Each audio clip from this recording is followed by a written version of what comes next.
আসসালামু আলাইকুম। জসিন্তা জিনিয়া আমন্ত্রণ জানাচ্ছি এনটিভির মধ্যাহ্নের খবরে।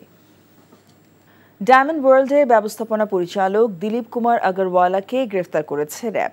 মঙ্গলবার দিবাগত রাতে রাজধানী গুলশান এলাকা থেকে তাকে গ্রেফতার করা হয়। রাত ৯টা থেকে গুলশানের ডায়মন্ড ওয়ার্ল্ড প্রতিষ্ঠানে অভিযান চালায় র্যাব। এর আগে মঙ্গলবার বিকেলে পুলিশের অপরাধ তদন্ত বিভাগ এক বার্তায় জানায়, সোনা ও হীরা চোরাচালানির অভিযোগে ডায়মন্ড ওয়ার্ল্ড এবং এর সাথে সংশ্লিষ্ট ব্যক্তিদের বিরুদ্ধে অনুসন্ধান শুরু করেছে CRD financial crime unit. Dilip Kumar আগরওয়ালার বিরুদ্ধে বিদেশ থেকে চোরাচালানির মাধ্যমে সোনা ও হীরা আমদানির নামে বিদেশে অর্থ পাচার, প্রতারণা ও জালিয়াতির অভিযোগ রয়েছে। এছাড়াও দিলীপ কুমার আগরওয়ালা প্রতারণার আশ্রয় নিয়ে বিভিন্ন জেলায় নামমাত্র শোরুমের মাধ্যমে প্রকৃত ডায়মন্ডের বদলে বিশেষ ধরনের কাঁচের টুকরোকে ডায়মন্ড হিসেবে বিক্রি করেছেন বলে অভিযোগ রয়েছে। তিনি কেন্দ্রীয় আওয়ামী লীগের শিল্প ও বাণিজ্য বিষয়ক উপকমিটির সদস্য। কাশিমপুর কারাগার থেকে মুক্তি পেল সাজাপ্রাপ্ত শীর্ষ সন্ত্রাসী সুইডেন আসলাম। মঙ্গলবার রাত ৯টায় তিনি ওই কারাগার থেকে মুক্তি পান বলে নিশ্চিত করেছেন কাশিমপুর হাই সিকিউরিটি কেন্দ্রীয় কারাগারের জেলার লুৎফর রহমান। সুইডেন আসলামের নামে ২২টি মামলা হয়েছে, যার মধ্যে ৯টি হত্যা মামলা বলে জানা গেছে। কাশিমপুর হাই সিকিউরিটি কারাগারের জেলার লুৎফর রহমান জানান, ২০১৪ সাল থেকে তিনি কাশিমপুর হাই সিকিউরিটি কেন্দ্রীয় কারাগারে বন্দী ছিলেন। সন্ধ্যায় তার জামিনের কাগজপত্র কারাগারে এসে পৌঁছায়। পরে তা যাচাই বাছাই শেষে রাতেই তাকে মুক্তি দেয়া হয়।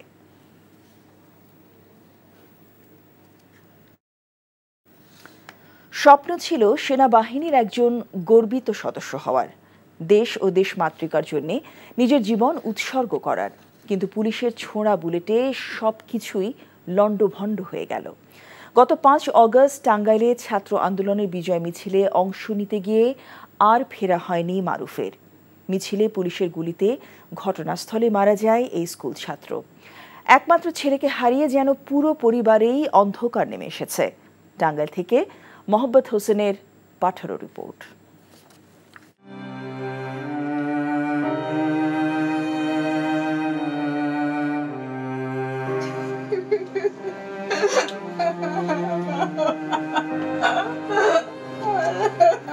সাজানো বই, স্কুল ড্রেস আর জুতা সবই পরে আছে, শুধু নেই মোর্শেদা বেগমের একমাত্র আদরের সন্তান মারুফ। পড়ালেখা করে সেনাবাহিনী চাকরি করতে চাই, চাকরি করে আমি তোমাদের সব ইচ্ছা পূরণ করব। দেশের সার্বভৌমত্ব রক্ষায় মারুফের রঙিন স্বপ্ন নিমিষেই শেষ হয়ে গেছে পুলিশের একটি বুলেটের আঘাতে। শূন্য ঘরে স্মৃতি হাতড়ে বেড়ানো মায়ের মন এখনো বিশ্বাস করতে চায় না সন্তান আর ফিরবে না। স্বৈরাচার পতনের দিন ৫ই আগস্ট বন্ধুদের সাথে বিজয় মিছিলে গিয়েছিলেন টাঙ্গাইলের শাহিন স্কুলের ১০ম শ্রেণীর ছাত্র মারুফ মিয়া। সদর থানার সামনে মিছিলে পুলিশ গুলি চালালে মারা যান তিনি। আর যারা নির্বিচারে হত্যা করছে তার যেন যোগ্য একটা শাস্তি পায় বা বিচার পায়। বৈষম্য বিরোধী ছাত্র আন্দোলনে নিহত সাজিদের জানাজায় অংশ নিয়ে ডাক, টেলিযোগাযোগ ও তথ্য প্রযুক্তি উপদেষ্টা নাহিদ ইসলাম জানান, যারা ছাত্র ও জনসাধারণকে নির্মমভাবে গুলি করে হত্যা করেছে তাদের প্রত্যেককেই আইনের আওতায় এনে বিচার করা হবে। সাজিদের পরিবার এবং সকল শহীদদের পরিবারের সাথে আছি। সাধারণ মানুষদের কিভাবে গুলি করে হত্যা করা হয়েছে তাদের বিচার অবশ্যই আমরা বিচার করব। সেই বিচার করার জন্য কিন্তু আমরা এই নতুন বাংলাদেশ আমরা অর্জন করছি। এছাড়া বৈষম্য বিরোধী ছাত্র আন্দোলনে পুলিশের গুলিতে টাঙ্গাইলের ভুয়াপুরের ফিরোজ তালুকদার পলাশ ও দেলদুয়ারের আশরাফুল্লাহ নিহত হয়েছেন। NTV news desk. Feni, Lakshmipur, Noakhali ও কুমিল্লায় বন্যা পরিস্থিতির উন্নতি হচ্ছে, তবে কাটছে না বানভাসী মানুষের দুর্ভোগ। ফেনীতে বন্যায় ক্ষতিগ্রস্ত হয়েছে রাস্তাঘাট, কালভার্ট, ক্ষেতের ফসল ও পুকুরের মাছ। এবারে বন্যার ধ্বংসলীলা অনেক বেশি বলে জানিয়েছে আক্রান্ত এলাকার মানুষজন। গ্রাস করে নিয়েছে মানুষের সহায় সম্বল। নিঃস্ব করে দিয়েছে মধ্যবিত্ত আর নিম্ন আয়ের সহ সকল মানুষকে।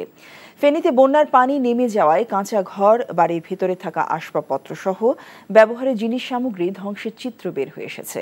এখন নতুন করে আবারও বাঁচার স্বপ্ন দেখছেন তারা। এদিকে চাঁদপুরের ৮ উপজেলায় পানি নেমে বন্যা পরিস্থিতির ধীরে ধীরে উন্নতি হচ্ছে, যদিও 2 দিনের বৃষ্টিতে কিছু কিছু স্থানে নতুন করে জলাবদ্ধতা দেখা দিয়েছে। এছাড়া লক্ষ্মীপুর ও নোয়াখালীতেও বন্যার পানি ধীরে ধীরে নামছে।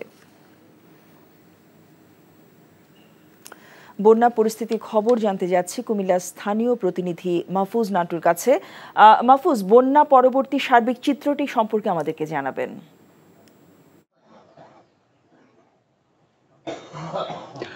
জসিন্তা, আমি এখন আছি কুমিল্লা বুড়িচং উপজেলার শিকারপুর গ্রামে। আপনি নিশ্চয়ই খেয়াল করছেন যে আমি যেখানে দাঁড়িয়ে রয়েছি এটি একটি বসতঘর, এবং এই বসতঘরের যে উঠোন রয়েছে সেই উঠোনে এখনো প্রায় হাঁটু সমান পানি, এবং আমার পেছনের যে একটা দৃশ্য দেখা যাচ্ছে সেটা হচ্ছে বন্যার সময় বন্যার পানির তরে ভেঙে যাওয়া একটি ঘরের দৃশ্য। আমরা সব জায়গায় খবর নিয়েছি, মূলত যে 5টি উপজেলা সবচেয়ে বেশি প্লাবিত হয়েছে সেখান থেকে বন্যার পানি ধীরে ধীরে নামতে শুরু করেছে। তবে যে জায়গা দিয়ে গোমতীর ভাঙন তৈরি হয়েছে সেই জায়গার আশেপাশে এলাকার পানি এখনো পানিবন্দী রয়েছে হাজারো মানুষ। আমরা এই মানুষগুলোর সাথে কথা বলেছি, তাদের সাজানো সংসার ভেঙে গেছে, তারা আসলে নিম্ন আয়ের মানুষ বা নিম্ন মধ্যবিত্ত আয়ের মানুষ, এবং এই মানুষগুলো যেই পরিশ্রম দিয়ে তিলে তিলে করে যেই সংসার তারা গড়ে তুলেছিলেন সেই সংসার একটি পানির স্রোতেই ভেসে গেছে। এখন তারা তাদের প্রয়োজনীয় যেই কাগজপত্র, আসবাবপত্র সবগুলো কিছুই বের করতে পারেনি। অনেক পরিবার, কিছু পরিবার বের করতে পারলেও সেগুলো আসলে তাদের জন্য পর্যাপ্ত ছিল না, তারা সেই সুযোগটাও পাননি।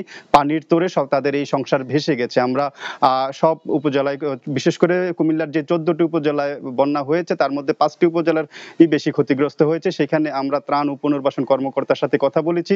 তিনি জানিয়েছেন যে অন্তত 1 লাখ ঘরে পানি প্রবেশ করেছে, এবং তার মধ্যে কিছু ঘর আংশিক ক্ষতিগ্রস্ত হয়েছে, কিছু ঘর একেবারে ধ্বংস হয়ে গেছে, যে কারণে এখন তাদের তালিকা প্রস্তুত হচ্ছে। এই মানুষগুলো এখন কি ঘর তৈরি করবেন নাকি তাদের খাবার টাবার নিয়ে চিন্তা করবেন, সেই দোটানায় কিন্তু তারা রয়েছেন। আমরা আরো যতটুকু জেনেছি অনেক দুর্গম জায়গা রয়েছে যেখানে এখন আর ত্রাণ যাচ্ছে না। সরকারি বেসরকারি উদ্যোগে যে ত্রাণগুলো আসছিল সেগুলো এখনো সড়কের পাশের যেই বন্যাক্রান্ত রয়েছেন তাদেরকে দিয়ে কিন্তু তারা আবার চলে যাচ্ছেন। এই মুহূর্তে তাদের খাবার, তাদের ঘর নির্মাণ দুটোই খুবই প্রয়োজনীয়। বিশেষ করে তাদের এখন নিজেরা যে রান্না করে খাবেন সেই সামর্থ্যটুকু তাদের নেই। তাদের সেই রান্নাঘরও পানিতে ভেসে গেছে, তাদের সেই টয়লেটও পানিতে ভেসে গেছে। এখন মানে একেবারে মানবতার জীবনযাপন করছেন এই মানুষগুলো। আমরা খারাতেয়া, গাজীপুর, মহিষমারা, ইন্দ্রবতী এই অঞ্চলে ঘুরে দেখেছি, সেখানেও দেখেছি শত শত মাটির ঘর ভেঙে একেবারে মাটিতেই মিশে গেছে, এবং এই মাটিতে মিশে যাওয়ার ফলে তারা কিন্তু এখন নতুন করে যে মাটির ঘর তৈরি করবেন এমন কোনো উপায় তাদের হাতে নেই। এবং এই মানুষগুলো কিন্তু প্রতিবেশীদের ঘরে এক রুমে 3 জন 4 জন 5 জন করেও কিন্তু থাকতেছেন, যে কারণে তারা বলা যায় যে অনেকটা মানবতার জীবনযাপন করতেছেন।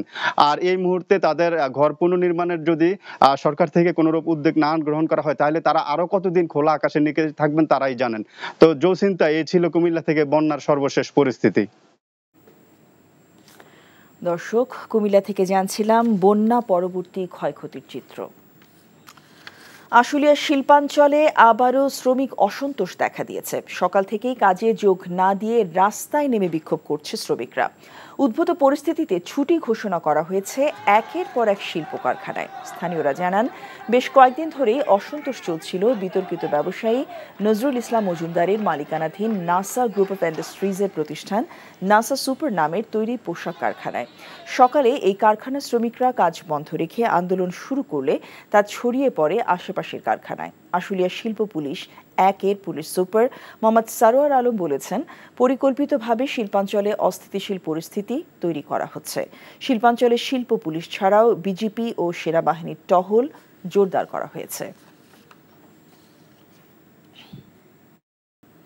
এই ছিল মধ্যাহ্নের খবরে। এই খবরের ভিডিও সহ আপডেট জানতে ভিজিট করুন এনটিভি অনলাইন www.ntvbd.com। এছাড়াও এনটিভি জনপ্রিয় সব অনুষ্ঠান ও খবরের আপডেট জানতে ভিজিট করুন আমাদের ইউটিউব ভেরিফাইড ফেসবুক পেজ। 2টায় দুপুরের খবর দেখার আমন্ত্রণ রইল। সবাইকে ধন্যবাদ।